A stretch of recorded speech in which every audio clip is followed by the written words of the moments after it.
Senhores telespectadores, vamos hoje visitar um dos monumentos mais bonitos de Lisboa, o Mosteiro da Madre de Deus. Bom, acontece que, ligado ao mosteiro, está também o Museu do Azulejo, que é um museu com muito interesse. E além do museu, também ligado à Madre de Deus, fica a Casa Pia. Isto aqui são três coisas numa casa só. Casa Pia, Azulejo, além da Igreja Matriz, que está naturalmente no seu lugar. Eu vou visitar o museu, vamos todos visitar o museu. É claro que é um bocado difícil, porque estão sempre aqui a passar carros. E é uma coisa que eu não percebo, vêm aqui por ano dezenas de milhares de turistas, dezenas de milhares. Eles chegam aqui, querem passar, mas está um traço aqui, os carros vêm para lá, vêm para cá, está um corrupio medonho, os turistas assustam-se. Bom, agora como é manhã, eu vim muito de manhãzinha para poder passar. Mesmo assim é difícil. Há anos e anos que a direção do museu anda a pedir à Câmara que mande marcar aqui diante da entrada, marcar aqui na estrada uma passagem. O que é que isso custa? São uns risquinhos brancos, a pessoa passa serenamente e não tem que fazer como eu, que é, olha, estou aqui à espera, agora para o táxi vou passar agora.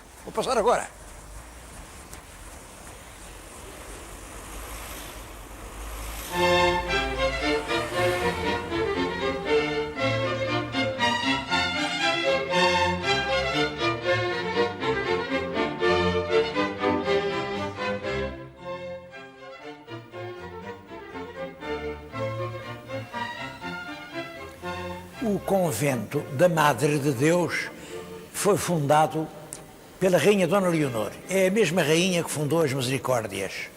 É a viúva do Dom João II. Bom, mas não vão pensar que tudo o que se vê aqui seja obra dessa rainha, pelo contrário. Bom, este claustrinho bonito em que a gente está é obra da rainha. A rainha andou aqui. Bom, mas depois, passados uns 50 anos, a rainha Dona Catarina, mulher do Dom João III, mandou fazer uma igreja muito maior. Quase tudo quanto hoje se vê de construído é obra da rainha Dona Catarina, com pequenas diferenças. Este claustrinho realmente não é, mas a igreja é, o claustro grande é. Depois passam 200 anos mais tarde, vem Dom João V. E o Dom João V achou aquilo tudo muito pobre e mandou fazer uma decoração riquíssima. Tudo aquilo é dourado, aquela sala do tesouro, tudo aquilo é Dom João V. Mais tarde, já no século XIX, é claro, acabaram os conventos, acabaram as freiras, isto ficou ao abandono, e o rei Dom Luís, isto há pouco mais de 100 anos, resolveu pôr aqui um colégio de rapazes da Casa Pia. Pôs aqui a Casa Pia, mas está claro, o convento não servia para os rapazes. Então, tudo o que eram capelas e capelinhas e tal, ele deitou abaixo e fez as casernas onde os rapazes dormiam e dormem. Isso é o arquiteto Nepomuceno. Por sinal que a casa dele, que é em Benfica, está cheia de azulejos que eu acho que foram daqui. Bom, mas tem aqui, portanto, 4 fases do monumento.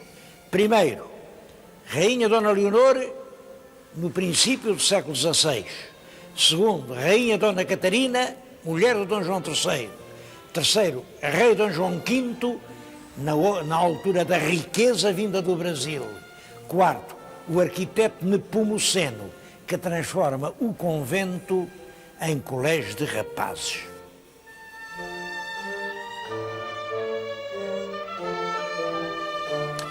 Ficou ligada à fundação do convento a lenda da Santa Auta. Se virem bem aqui, isto diz água de Santa Auta. É uma história realmente bonita. O imperador da Alemanha, o imperador Maximiliano, que era filho de uma princesa portuguesa, filho da princesa Dona Leonor, filha do nosso rei Dom Duarte, esse imperador mandou a esta Dona Leonor, que portanto era prima dele, claro, parenta da mãe, para o lado da mãe, mandou-lhe uma relíquia da Santa Auta. A Santa Auta era uma santa importante porque era uma das 11.000 virgens. Imaginem, 11.000 virgens. Bom, isso também é uma história curiosa. O que se passou é um facto verdadeiro. Uma princesa inglesa, Úrsula, foi casar e marcou-se o casamento em Colónia, na Alemanha, e acompanhada por 11 damas de companhia. Uma delas chamava-se Auta. Essas 11 mulheres foram apanhadas por bárbaros e foram mortas. Foram mortas cruelmente, com flechas. Bom, depois houve um copista, ao copiar o texto, ao pôr 11, enganou-se e pôs um risquinho por cima, e depois os que vieram atrás leram 11.000. Bom, é assim que as 11 virgens se transformam nas famosas 11.000 virgens. Essas relíquias eram muito veneradas, e o imperador Maximiliano tinha lá, enfim, o que ficou delas, e mandou a cabeça de uma, a cabeça da Auta, à prima, à Dona Leonor. Mas mandou mais, mandou até a flecha que a matou, a flecha que aqueles marotos dispararam e lhe atravessou o corpo. As freiras pegaram na flecha, aqui havia uma nascente, e elas puseram a madeira da flecha no curso da água, de maneira que a água que corria aqui passava pela flecha que matou a santa. Até não há muito tempo, estas bicas davam água, e era água milagrosa. Ainda hoje, eu estive aqui a ver, aqui embaixo, isto são vestígios de copos e de frascos que as pessoas ansiosas vêm aqui para encher com água da Santa Auta. Bom, mas é claro, as águas agora já não correm na mesma direção, já não fazem milagres, já não há água da Santa Auta. Tudo o que resta são estes tristes cacos de milagres que não aconteceram.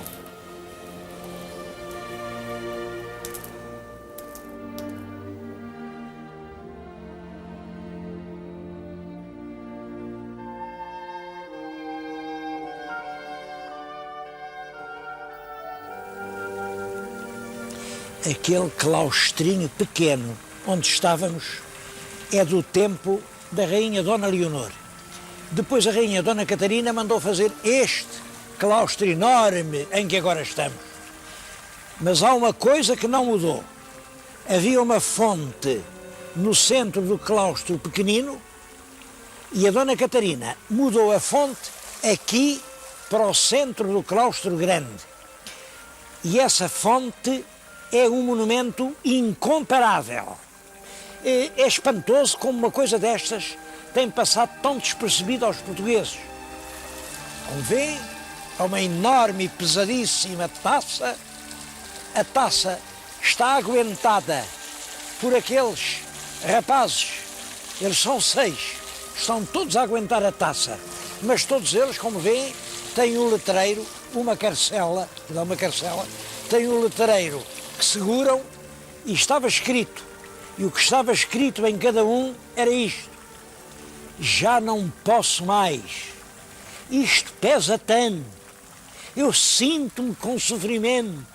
Era realmente o grito do trabalhador ante a carga que pesava exclusivamente sobre os seus ombros e que ele sentia que o estava a esmagar. Eu acho espantoso que um monumento como este seja desconhecido em Portugal. Este é o primeiro monumento que foi feito ao trabalhador no nosso país. E quem pensar bem, é capaz de atinar com o autor. Porque isto está aqui, isto foi feito em 1506, numa altura em que o homem que fazia estes jogos todos para a rainha Dona Leonor era o ourives e mestre da balança Gil Vicente. Olhem, era o mesmo que num auto dizia: o triste do lavrador não tem tempo nem vagar, nem somente de limpar as bagas do seu suor. Era um homem que estava do lado dos que carregavam com o peso do mundo. É um dos lugares mais ilustres do país. Bom, e que pena que eu tenho que seja assim um lugar repartido, porque isto aqui embaixo, pronto, está bem, é museu. É o Museu do Azulejo, está muito bem entregue. Olhem um bocadinho lá para cima, aquilo já não é museu, aquilo é Casa Pia. A Casa Pia também é uma coisa muito importante. A Casa Pia é um instituto de educação de jovens feito pelo Pinamanique e é das coisas mais notáveis da nossa política social no século XIX. Bom, agora o que fica mal é a Casa Pia a cavalo no convento do Azulejo, porque realmente os rapazes de lá assobiam, cantam, põem a rádio muito alta, gostam de música africana, até uma vez por outra podem deitar um ovo ou uma laranja, estão cá embaixo os turistas, não gostam, acham mal, então é claro que todos têm razão. Os rapazes são rapazes, têm o direito de ser rapazes, têm o direito de cantar, de ouvir música, de ser alegres. Cá embaixo, os turistas têm o direito de ouvir silêncio, de estar sossegados. Quem não tem razão é quem mantém um museu debaixo de um reformatório. É urgente criar um grande estabelecimento modular para a nossa Casa Pia, que bem o merece.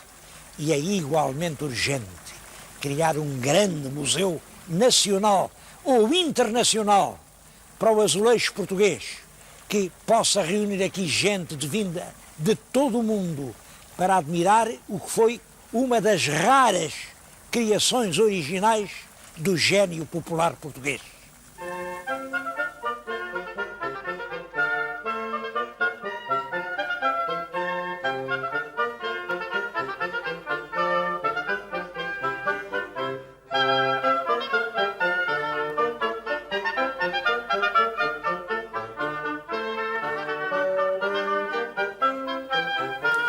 Bom, o azulejo é um material decorativo, não é material de construção, e no fundo, o azulejo é barro. Eu tenho nas mãos um bocado de barro.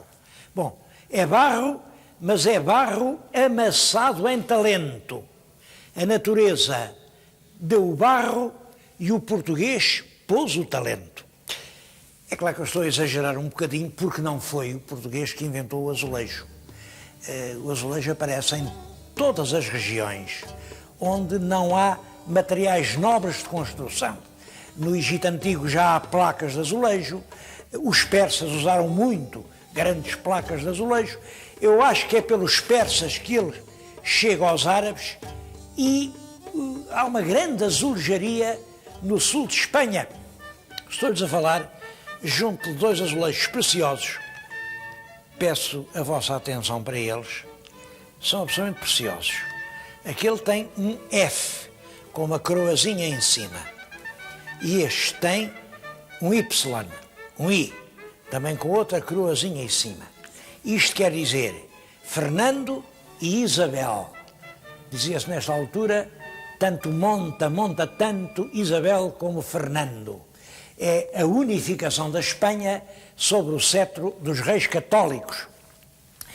Isto penso que deve estar ligado à conquista de Granada, porque é em Granada que eles vão conseguir, vão ver imensos conjuntos de azulejos muito, muito belos, e eles querem estar bem com a sua terra e mandam também fazer o seu nome em azulejo, à maneira de Granada.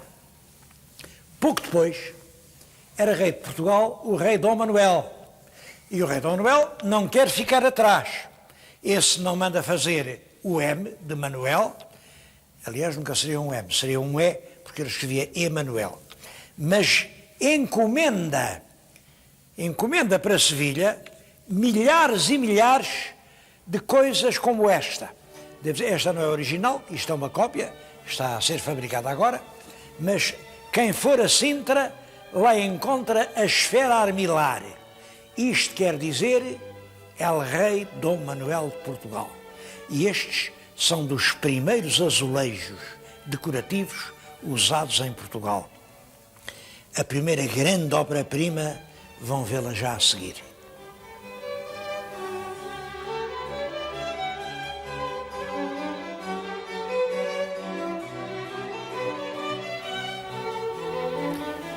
Chamam-lhe a Senhora da Vida. Como veem, é um presépio, está o menino nas palhinhas, Nossa Senhora, São José. Bom, isto é um conjunto de inspiração fortemente italiana. Por exemplo, aquela moldura de cima lembra muito o Luca de la Robbia. É uma coisa do século XVI, ou do tempo de Dom João III finais, ou do tempo de Dom Sebastião. Isto estava numa igreja do Castelo de São Jorge, a igreja de Santo André. A igreja caiu com o terremoto, mas esta parede ficou de pé. Depois queriam vender, os ingleses queriam comprar, houve uma grande confusão. Graças a Deus, ele está aqui e é a primeira grande obra da azulejaria figurativa portuguesa. Vale a pena vir a este museu só para admirar isto, que é uma obra pioneira na azulejaria de qualquer parte do mundo.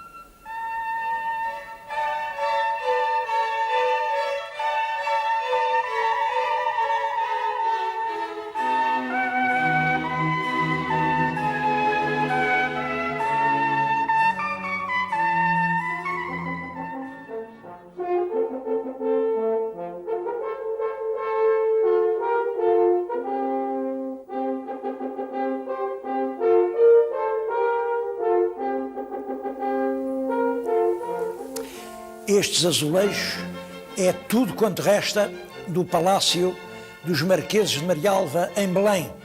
São cenas de caçada, isto é do século XVII, aproximadamente da época da Restauração.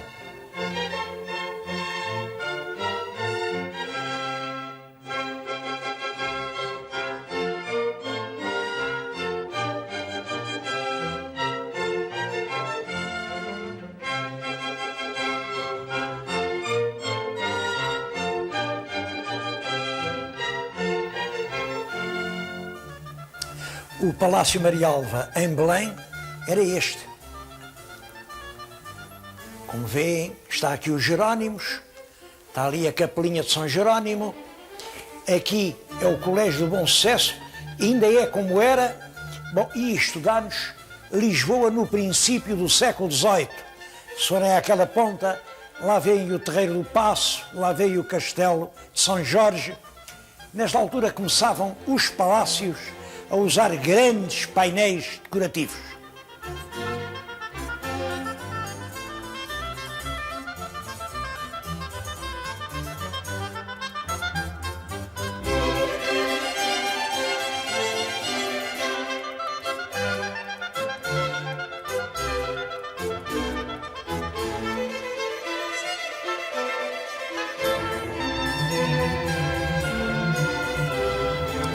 O século XVIII é o período áureo do azulejo em Portugal.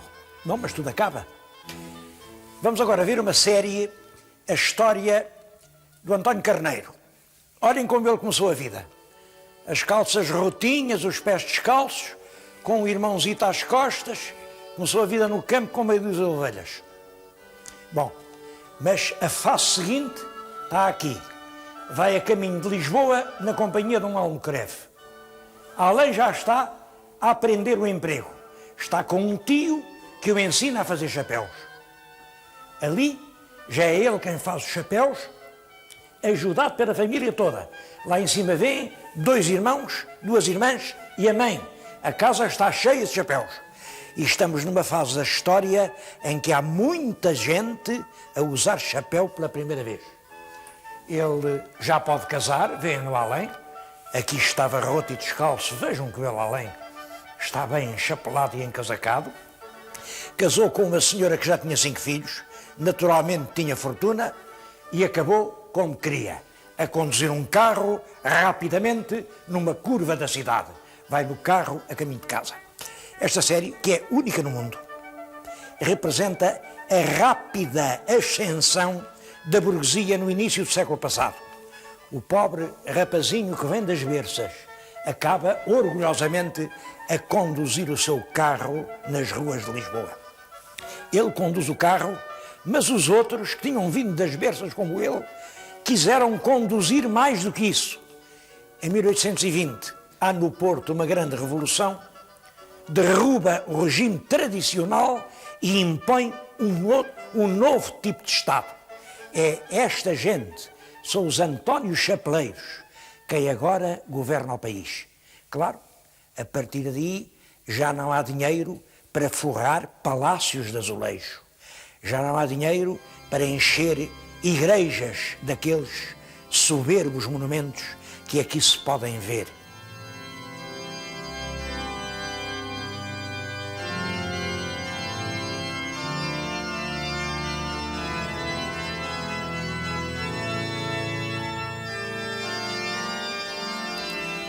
A visita ao Museu do Azulejo termina por uma passagem pela Igreja da Madre de Deus. E realmente não há lugar melhor para ver até que ponto esta combinação do azulejo com a talha resulta como efeito decorativo. Eu estou a falar aqui no corpo da igreja, já disse que isto é tudo obra do tempo de Dom João V, mas se o meu telespectador vier aqui, não deixe de ir lá acima ao coro alto. Chamam-lhe também a Sala do Tesouro. Bom, o tesouro não é ouro nem prata. O tesouro são aquelas edículas que têm relíquias de santos. Mas aquilo é realmente um tesouro de arte, de decoração. Vale a pena lá ir.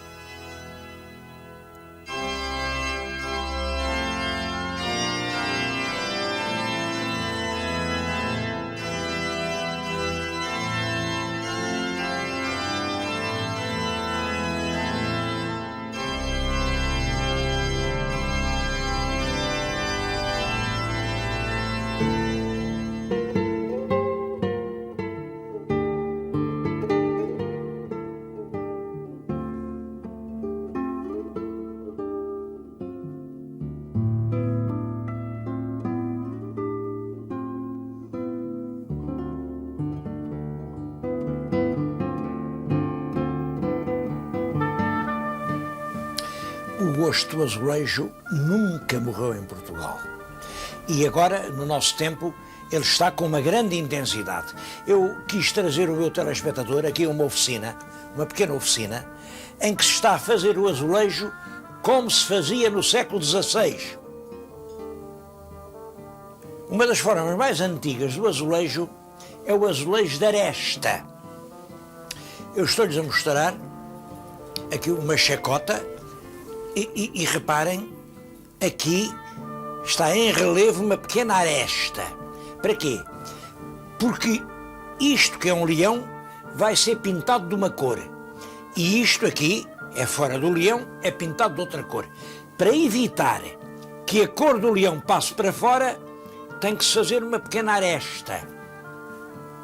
Veem aqui uma artista a pintar o leão, a pintar o exterior e o resultado depois vai ser este. A tinta realmente não ultrapassou a aresta e era assim que se fazia no século XVI. É claro que hoje a arte do azulejo tem dois rumos. Um é este, de respeitar a antiga tradição, de tentar fazer azulejos que só um entendido, só um especialista é que percebe que não são antigos. Olhem que maravilha é isto, que beleza que isto é. Isto foi feito aqui por uma senhora que trabalha aqui. A outra linha é o azulejo corajoso, moderno, ousado. Olhem, estamos agora a fazer no Brasil uma exposição de azulejos do século XX. Vale a pena ter o catálogo. E, é claro, hoje o azulejo procura novos horizontes, coisas completamente diferentes, porque, sem dúvida, o azulejo tem futuro. ninguém sabe qual é o futuro e acho que por agora, ainda ninguém descobriu. Tudo isto são experiências e sondagens.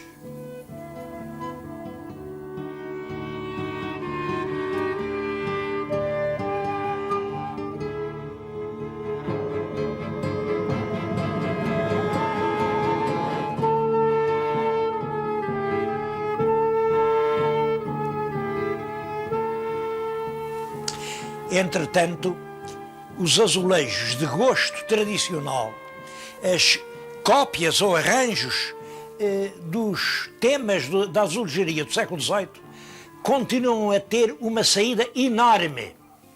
Estou agora a falar-lhes numa das 3 fábricas lisboetas de azulejaria artística. E estou a falar justamente aqui perto de um pequeno painel. Eu chamo a atenção para ele, porque isto é um bom exemplo. Ele tem 1, 2, 3, 4, 5, 6, 6 vezes 4, 24 azulejos pintados à mão. Isto aqui é vendido por um preço que anda à volta de 60 contos, é sempre vendido para a América e o revendedor na América estabelece o preço de 360 contos. Bom, todos quantos se façam se vendem. Não há mãos a medir. Não há mãos a medir, sobretudo porque as mãos são poucas. A grande dificuldade da indústria da azulejaria em Portugal é a falta de mão de obra especializada. Já não há pessoas para trabalhar nestas coisas. E isto a mim impressiona-me. Num país em que a gente está a formar tanta gente para empregos sem futuro, por que é que ninguém se lembra de também formar algumas pessoas para empregos que precisam tanto de gente?